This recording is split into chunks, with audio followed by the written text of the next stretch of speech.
Capricorn, hi! Welcome to Mr. Queen PH at itinan natin ang energies ng inyong kaperahan ngayong September 2024, money, career, finances. If you are interested in private reading, meron tayong link sa description at sa pinned comment, pakicheck nyo na lang yung information kung paano mag-book for a private reading. Okay, let's see Capricorn. Ano yung ganap energies for you? Kaperahan ngayong September 2024. Owl. Owl is about knowledge. So, yung iba sa inyo, maaring may mga pag-aaralan kayo. Mga bagong kaalaman. Iba may training ngayong September, training sa trabaho, training about your business, or pwedeng meron kang binili na or bibilihin na short course ngayong September na kung saan madadagdagan yung kaalaman mo, like may bagong skill set. Let's say you want to try working from home, tapos merong mga short courses about graphic design or anything that will improve or add doon sa skills mo. The owl is also about messenger, so this is about receiving messages. Maaring merong mga important messages kang marireceive galing sa ibang lugar na pwedeng ito ay may kinalaman rin sa decision making mo because this is about clarity, no? Pagkakaroon ng kaliwanagan sa mga desisyon na gagawin mo. Oo, so definitely there is wisdom for you. Mas mature ka na. Mas marami ka ng kaalaman, karunungan na magagamit mo sa bilang gabay sa iyong buhay, especially sa iyong finances. You also have the crane. So, a crane is about longevity, commitment. So, iba sa inyo, pwedeng papasok kayo sa isang commitment. Ngayong September, commitment sa work, commitment sa bagong business, or i-commit mo yung sarili mo sa mga goals mo. Na talagang gagawin mo talaga siya, hindi mo siya isasantabi or kakalimutan or nandun talaga yung devotion mo, yung determination mo about your goals. Kung meron kang business, kung meron kang career, or may mga gusto kang ma-achieve sa finances mo, let's say gusto mong makaipon, talagang i-commit mo yung sarili mo dyan. At siguro may mga aaralin ka rin na paano ba mas makapag-ipon. May mga bibilihin kang libro o kaya makikinig ka sa mga financial gurus. Na pwedeng mag-mentor sa'yo. Wow, you have the sun. The sun is clarity, no? Talagang may clarity, may mga malilinaw na bagay na may experience ka ngayong September. Merong happiness sa inyo, merong good news na parating, no? Related to your finances, related to your career, your business. Mas magiging confident ka rin, no? Sa sarili mo, sa mga kaya mong gawin, sa kakayanan mo, sa abilidad mo. So, I think mas malakas rin yung loob mo ngayon na sumubok ng mga bagong bagay, no? Lalo na't alam na alam mo na kung ano yung gusto mo. Determinado ka talaga. Okay? Let's see what else for you. Capricorn. For Capricorn. You have the Eight of Wands. Di ba? Mayroon talagang good news. Merong travel opportunities rin sa inyo. Itong good news na to parang galing sa medyo malayong lugar. So kung halimbawa may ina-applyan kayong trabaho, career, somewhere else, may parating na magandang balita for you. Travel opportunities, marami kayong mapupuntahang lugar ngayong September, Capricorn. Pwedeng for leisure, pwedeng for business, or dahil sa trabaho mo, sa nature ng work mo, pwedeng nasa field ka lagi. You have the Empress. Ang ganda. The Empress is about abundance, harmony, grace, fertility. So, you're going to be very productive, Capricorn.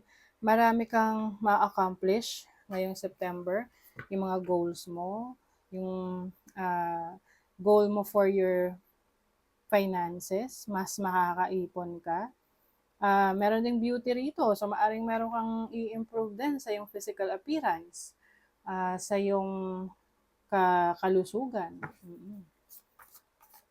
You are going to be more, healthier. Yan. Siyempre, kung healthy tayo, marami tayong kayang gawin. Marami tayong kayang ma-accomplish. Marami tayong kayang ma-achieve. You have the Hangman. This is waiting, rebirth, reflection. So I think meron kang pagmumuni-muni or pinagnilay-nilayan mo yung buhay mo. Especially in your career, your finances. Tinitingnan mo, ano na ba estado ng kaperahan mo ngayon? Sapat na ba yan o kulang pa?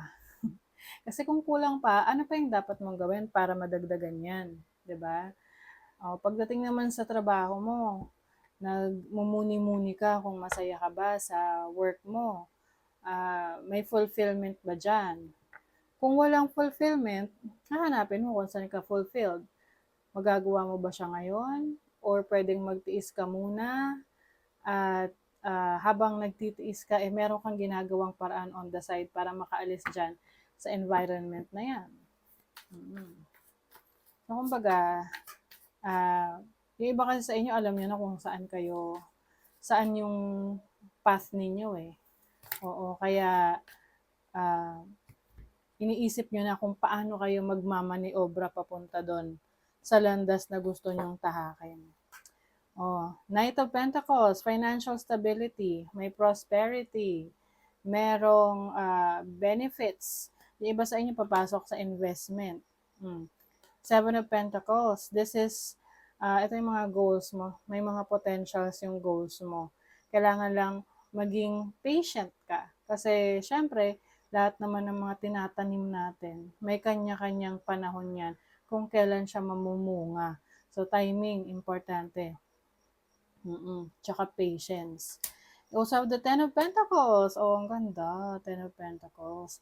This is about your family, prosperity, you're being able to provide for your family. Kaya mong magtaguyod ng iyong pamilya. At maaaring meron ka rin katuwang sa buhay rito, tumutulong sa'yo para maitaguyod yung family.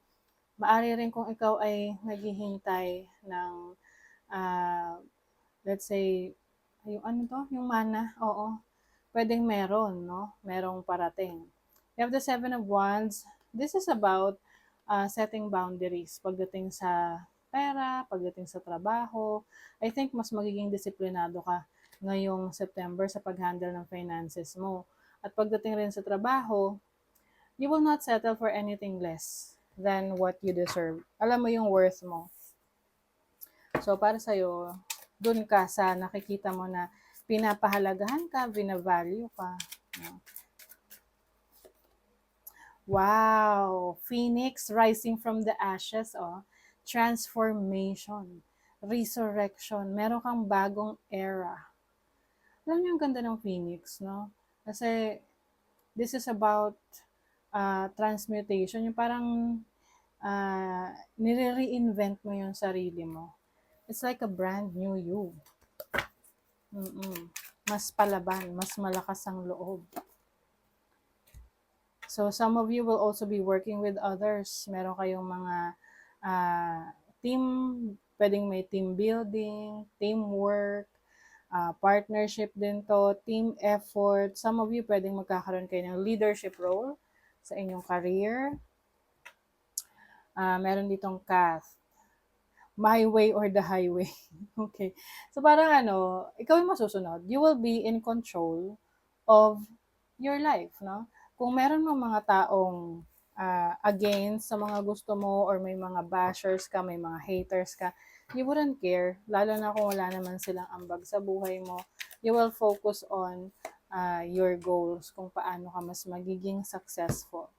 Smile. You will soon experience a wonderful journey of inner discovery. O, diba?